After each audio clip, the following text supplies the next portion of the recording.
Yo, hey, what's up, c'est Adam Rigolo pour une nouvelle vidéo. Bon, même si vous traînez un tout petit peu sur TikTok, vous avez peut-être pas entendu parler de cette histoire d'un malade qui s'est passé il y a quelques jours. C'est une grosse catastrophe qui concerne une influenceuse, un développeur et une application sur téléphone. Une application de rencontre entre des personnes qui ont entre 10 et 20 ans.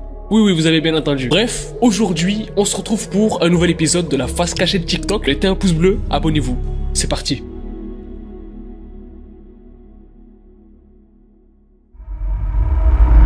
Quand vous pour toi TikTok, ou peut-être même à la télé, pendant ces dernières 24 heures, vous avez sûrement dû entendre parler de cette application qui s'appelle Crush. Mais pourquoi est-ce qu'elle fait parler cette application? Est-ce qu'elle fait parler parce qu'elle a fait un truc qui est révolutionnaire? Est-ce qu'elle fait parler parce qu'elle permet de régler un problème important dans la société? Est-ce qu'elle a fait parler parce qu'elle permet de signaler des prédateurs ou des gens dangereux? Non. Le but de cette application, donc Crush, c'est, d'après les créateurs de l'application, de faire se rencontrer en fait des adolescents. Bon, déjà, là le but il est un petit peu discutable entre des ados comme je vous l'ai dit, mais pas que des ados visiblement, puisque c'est des rencontres qui sont entre des personnes qui ont entre 10 et 20 ans. Et là, ouais, vous commencez à sentir la frappe qui arrive, parce qu'en fait c'est à partir de là que la catastrophe commence dans notre histoire.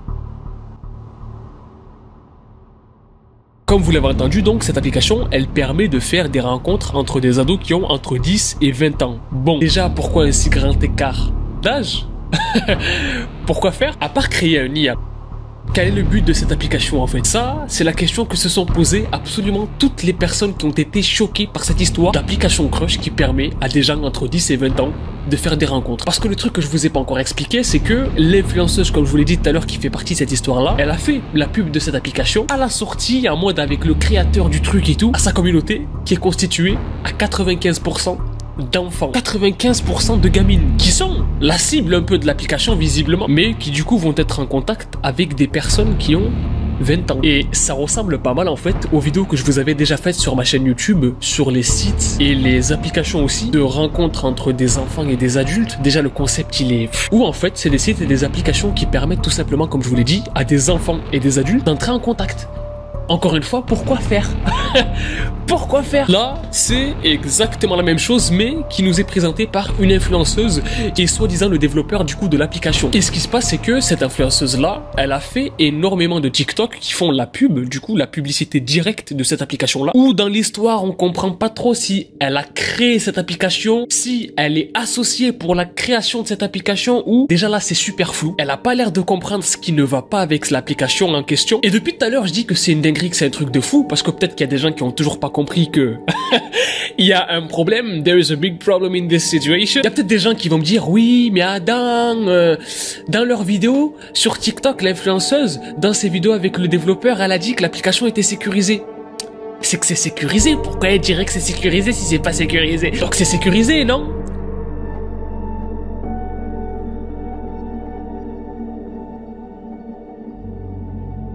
C'est absolument pas sécurisé. Parce que d'abord, dans un premier temps, pour l'inscription sur cette application Crush, il y a besoin de rien en fait. Voilà. Vous mettez une adresse mail qui n'est même pas obligée d'être votre adresse mail personnelle. Vous pouvez utiliser une adresse mail jetable, donc que tout le monde peut utiliser, jeter juste pour une confirmation. Vous pouvez dire que vous vous appelez Sophie alors que vous vous appelez René. Vous pouvez dire que vous avez 13 ans alors qu'en réalité vous en avez 50. Il n'y a aucune vérification en fait. Donc, s'il n'y a aucune vérification, comment est-ce que ça peut être sécurisé? S'il n'y a pas de vérification, c'est qu'il n'y a pas de sécurité. Comme je vous l'ai dit, vous pouvez vous appeler René, avoir 53 ans et kiffer les gosses, et vous faire passer pour une fille qui s'appelle Sophie, qui a 12-13 ans, et qui est à l'école de je sais pas quoi. Oui! Parce qu'en fait...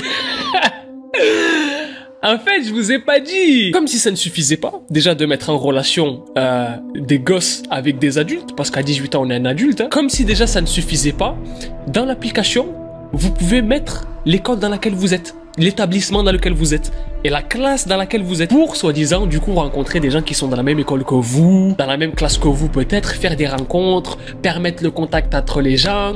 On est tous contents, on est tous heureux, c'est très très bien, d'accord?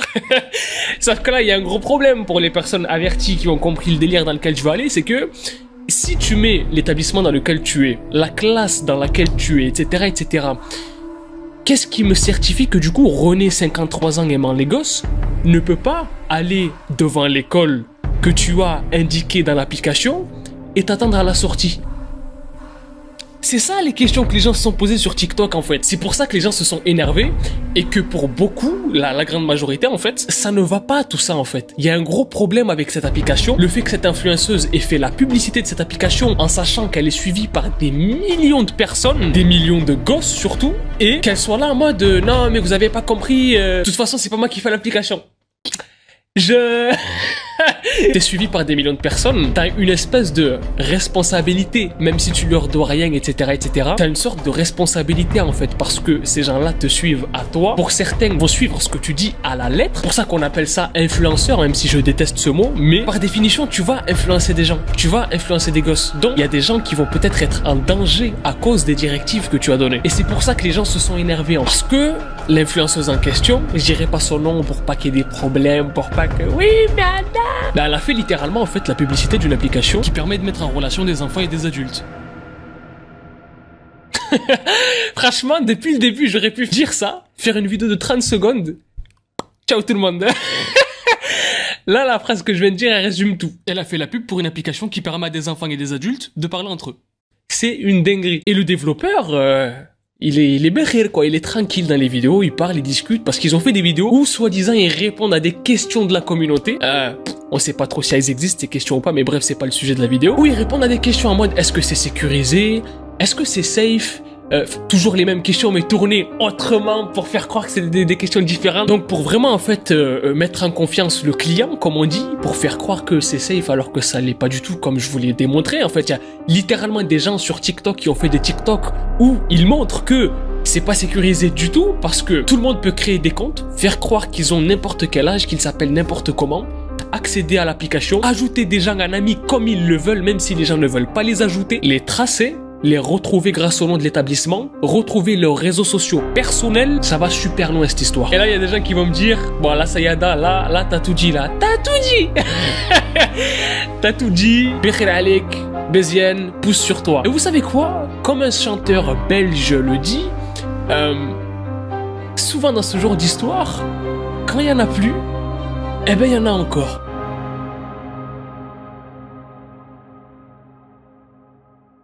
En fait, le truc qui s'est passé et qui fait que dans toute cette histoire-là, il y a une dimension encore plus bizarre où tu te dis que c'est pas qu'il y a anguille sous roche, mais que la situation elle est grave et que les deux personnes qui ont fait la promotion de cette application, c'est grave et que tout est négatif dans cette histoire-là. L'influenceuse en question, en fait, elle a supprimé absolument toutes ses vidéos sur l'application. Comme si ne rien n'était, comme si elle en avait jamais entendu parler, jamais parlé. Mais c'est pas le seul truc. Une fois que les gens ont commencé à en parler de manière virale sur les réseaux sociaux, sur TikTok principalement, etc., et que c'est passé à la télé, l'application, elle a disparu des stores. Voilà. On peut plus télécharger l'application, on ne peut plus la retrouver. La personne qui a créé l'application, qui l'a mise sur les plateformes pour qu'elle soit téléchargée, l'a supprimée. Voire, il y a des rumeurs qui disent qu'elle a été renommée en un autre nom, en fait. Donc là, là l'histoire reprend une autre dimension en fait. Parce que bon, au début on pouvait se dire, vas-y c'est pas grave, peut-être que l'influenceuse, elle est nia, elle est naïve. C'est-à-dire que, bon vas-y, elle a pas pensé aux répercussions qu'il y avait derrière, peut-être qu'elle est un petit peu bébête, tu sais, qu'elle a pas fait exprès, qu'elle partait d'une bonne intention, etc. Ce qui fait que cette histoire de bonne intention, elle est mise totalement sur le côté, c'est le fait d'avoir tout supprimé, de vouloir tout dissimuler en fait. De vouloir dissimuler des preuves de toute cette histoire. Là, les gens ont commencé à se dire... Alors là, par contre, ça commence à devenir bizarre. Même dans les commentaires de cette TikTokeuse-là, dans ses lives, quand elle live, etc., dans les commentaires de ses lives dans le chat, il y a des gens qui lui parlent de l'application, mais tu sais, elle fait comme l'autre, là. L'autre, là, qui dans son live, il avait écrit « Rembourse-nous, rembourse-nous », et il répondait à des commentaires qui n'existent pas. Donc, apparemment, s'ils ont tout supprimé, c'est que cette histoire-là, c'était pas si sécurisé que ça, en fait. Donc, pourquoi avoir dit que c'était sécurisé? J'attends une réponse. Moi, cette histoire-là, je me devais de vous en parler parce qu'il y en a beaucoup qui sont venus m'en parler sur Insta, en message privé, et ils m'ont dit, attends, faut que tu parles de ça dans la face cachée de TikTok. C'est obligé. Et je me suis senti obligé d'en parler, en fait, parce que, avec la notoriété, la petite notoriété que j'ai sur les réseaux, etc., bah, tu sais, je préfère l'utiliser pour faire un maximum de bien, le maximum de bien possible que je peux. Et si je peux essayer d'avertir des gens, essayer d'avertir des parents, parce qu'il y en a énormément qui regardent mes vidéos, je suis surpris d'ailleurs, du nombre de parents qui regardent mes vidéos avec leurs enfants, etc. Si je peux vous prévenir, vraiment, n'approchez jamais ce genre d'application-là. application en mode rencontre entre enfants, c'est très glauque. Moi déjà, je comprends pas comment est-ce que des gens peuvent avoir l'idée de créer ce genre d'application-là. Et vraiment, ne téléchargez jamais ce genre d'application, n'approchez jamais ce genre de site. Faites attention aux gens qui font la promotion de ce genre d'application et de ce genre de site. Parce que pour l'instant, je dis bien pour l'instant, heureusement qu'il n'y a pas de choses très graves qui se sont passées à cause de l'utilisation de cette application-là, genre qu'un mec bizarre ou une meuf bizarre ait retrouvé des enfants, il fait des choses bizarres, etc., du kidnapping ou quoi. Heureusement, mais vraiment, faites vraiment attention à ce genre d'application, les gars. À ce genre d'application et aux personnes qui font de la pub, de la promotion pour ce genre d'application-là aussi. Et même l'influenceuse, franchement, je comprends pas comment elle a fait pour ne pas avoir le problème, en fait, dès le départ, dans le speech. Dès le départ, dans le synopsis de l'application, ça te dit rencontre entre enfants de 10 et 20 ans. Bref, encore une fois, comme je vous le dis à chaque fois, par pitié, suivez des gens qui vous apprennent des choses un minimum intelligentes. Ça veut pas dire que vous devez avoir 100% confiance en quelqu'un qui fait un contenu plus intelligent ou pas du tout. Mais déjà, vous éviterez un maximum, je pense, ce genre de bêtises là déjà. Mais c'est chaud, hein, c'est chaud. TikTok, un jour, une histoire. Chaque jour, il y a un truc de fou. Donc voilà les gars, pour l'histoire sur cette application Crush qui a totalement disparu. Un coup c'était sécurisé, un coup non, un coup elle était là, un coup elle était pas là. Si vous avez appris quelque chose grâce à cette vidéo, n'hésitez pas à mettre un maximum de likes, à la partager de partout, voilà, sur les réseaux sociaux, sur TikTok même, voilà. Si ça peut aider des gens à ne pas télécharger l'application si jamais elle est redisponible, ou tout simplement pousser les gens à faire un peu plus attention à ce qu'ils regardent, à ce qu'ils téléchargent et à la promotion des choses que font les gens. C'était français ça ou pas? De faire attention aux produits qui sont promus. de faire attention. Donc voilà, partagez la vidéo à un max, mettez un maximum de likes pour que la vidéo du coup soit partagée à un maximum de personnes. Abonnez-vous à la chaîne si vous êtes nouveau et que vous kiffez le délire de la chaîne. Suivez-moi sur TikTok aussi si vous voulez. J'ai jamais fait de la pub pour mon TikTok sur YouTube. C'est ADAM-HJB. Allez me suivre là-bas si vous voulez, voilà. J'essaie de faire du contenu intéressant. Bref les gens, moi je vous dis à la prochaine pour une nouvelle vidéo. Peace out. Et kiffez la vie.